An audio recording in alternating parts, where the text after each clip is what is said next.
Hello, my name is Os, and welcome to the second part of this Anomalisa Analysis. In the last episode, we covered Michael's time in the hotel before he met Lisa, in order to study Michael as a character and examine his highly sexual tendencies. In this second part, we'll be exploring Michael's time with Lisa to both understand their connection, the hidden meanings in the movie, and Lisa's identity. So, where we left off, Michael seemed at his mentally worst. We could easily see this by his attitude in the hotel room, how he took the rejection of his former lover, and even how he finally admitted to Bella that he believes he has mental issues. Try to. Try to what? Try to explain.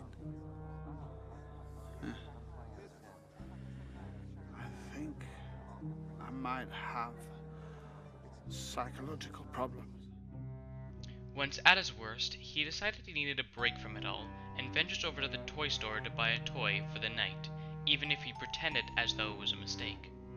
Once back in the hotel room, presumably with the geisha doll, seeing as a box that was previously not in the hotel room is present, we are given a small segment where Michael cannot find a balance between hot and cold in the shower.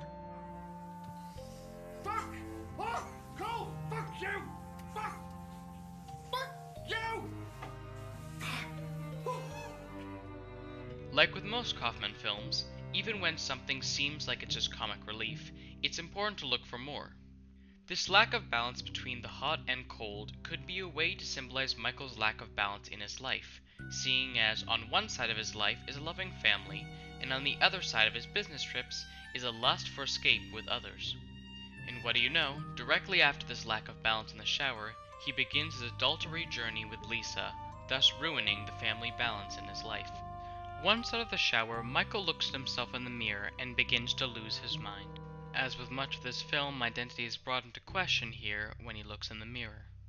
His face begins to shift to many different expressions and colors, and right before it seems like he's about to lose all sanity, as he slowly slides his mouth off of his face, he hears Lisa, which of course makes him spring to her immediately. After stumbling around the hall, Michael gets to Lisa and Emily's room. Now before we cover their time together, let's briefly look at both Lisa and Emily as characters. In the last part, I spoke about how Lisa's name meant one who speaks with God, which could easily connect to her almost angelic purpose in the story for Michael. However, Emily serves as the rival to Lisa's love with Michael. Emily is easy to be with, seeing as she is clearly interested in Michael, unlike Lisa, who acts incredibly shy. And sure enough, the name Emily derives from a Latin word that means rival. So, once Michael learns that both Lisa and Emily adore his book and his customer service work in general, Michael for the first time indulges into his fame and invites both of the girls for a drink. Again, at the bar, he orders his classic Belvedere martini. Beyond just being a very expensive and high-end form of vodka, Belvedere Vodka ran a controversial ad campaign that depicts a suggestive scenario that depicts a rape-like act. The line, "Unlike some people, Belvedere always goes down smoothly," can relate to how tons of Michael's advancements don't go so well in the hotel. For example, when he attempts to be with Bella, she does not go down smoothly. Even Lisa doesn't go with him smoothly due to her shy nature. The drink serves as a perfect symbol to add more to Michael's true intent at the hotel. Now, as I previously mentioned, it is my belief that the Lisa that joins Michael in the hotel room is in fact just the doll that Michael bought in the toy store. However, the Lisa we see at the bar is in fact real, and will become the doll character soon. So in the next little while, I will be unloading tons of information that connects to this theory. So, to make the next little while bearable, I will be placing a tally in the bottom as more and more facts that connect to my theory unfold. So, to begin, here we have a little taste of Lisa's voice, which is quite high and cracked. I long to be near. However, when we hear her voice later, it's far deeper and more clear. I come home in the morning light. My mother says, when you gonna live your life right? Oh, mother dear, we're not the fortunate ones, and girls, they wanna have fun. This is our first clue that shows that this Lisa at the bar is a different one than the one who sleeps with Michael.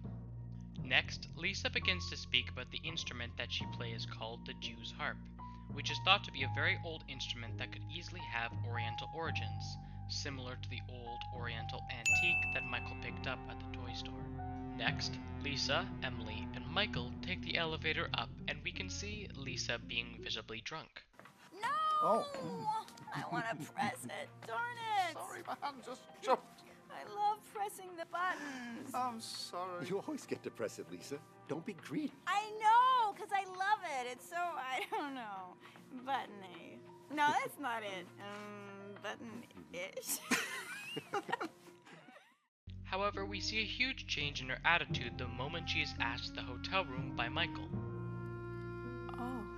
In fact, for the rest of the night, she seems to have 100% sobered up. This moment where Michael asks her for a nightcap is where, in my opinion, the real Lisa actually leaves and Michael's fantasy ensues. Once back in the hotel room, the box in which we can assume the doll was in is now absent from the room. It is my belief that this is due to the fact that it is in use by Michael as he has this fantasy. Even if that's not the case, the fact that the box is magically gone as soon as Lisa enters is quite suspicious. The next point, and perhaps the most important point, is that on the left side of Lisa's face, there is a huge scar. This scar is in the exact spot where the doll is heavily damaged. This is the only physical connection we can see and is perhaps the biggest fact that proves this theory for me. Next, when Lisa is speaking to Michael about different languages, she mentions that she loves Japanese, which, as we already know, is the antique doll's origin. However, she does not simply say she likes Japanese, she lingers on the sentence and says, "I love Japanese, obviously," as though it was implied. And I love Japanese, obviously. After Michael and Lisa make love, we have another hint about how the events are all fake. This is through the sign that can be seen outside the window that shows the cab driver at the start of the film talking about the zoo with the same quote he said with Michael in the car. I'm just here for a day. Well, the zoo then. You don't need more than a day for the zoo. It's just zoo-sized. This quote would not have been heard by anyone other than Michael. So what else could it be other than all a figment of Michael's imagination? Next, there is a connection between Michael and Lisa through the act of tripping. When Michael first sees the doll, he ends up tripping.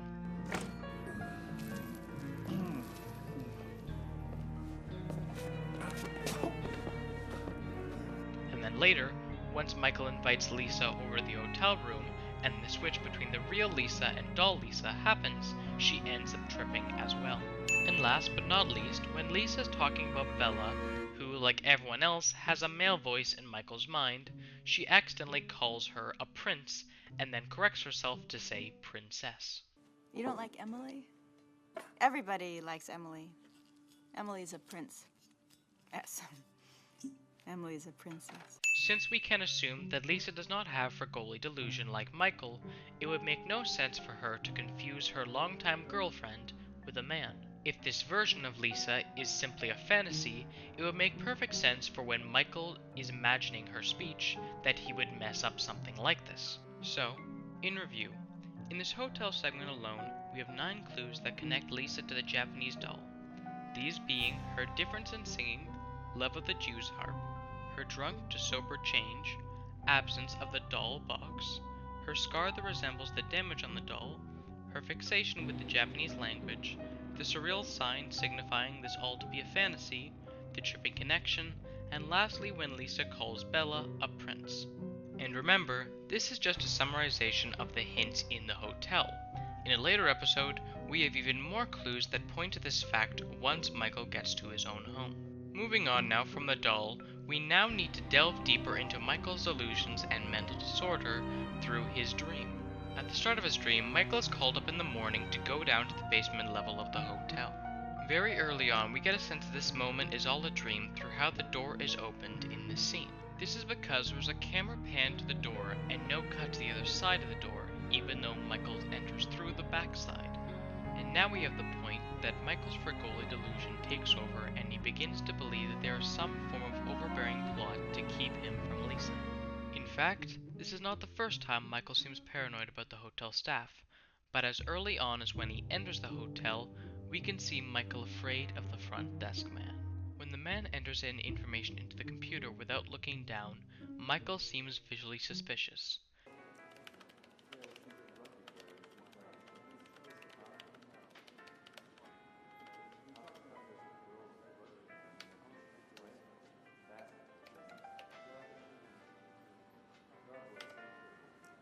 I have a charming deluxe smoking junior suite on the 10th floor with a king-size bed, far above the street noise. This suspicion ends up carrying over to the dream, and while I don't believe there is actually some huge plot to separate Lisa and Michael, I do believe this dream has two important meanings for Michael. For one, this dream is a way for Michael to cover up the fear of becoming bored of Lisa, like he became bored of his wife and girlfriend, and who knows who else. I don't want to lose you. I lose everyone. Second, this dream where the staff is trying to separate Michael and Lisa, who as we know is a doll, is almost a comment about how society has a problem with self-pleasure, and this is Michael's guilt for using the doll coming through. Once Michael becomes paranoid and runs out of the room into the hall, we see him lose his face again, that like before symbolizes his slip into insanity. There are many who take this as a way to prove Michael is not fully human.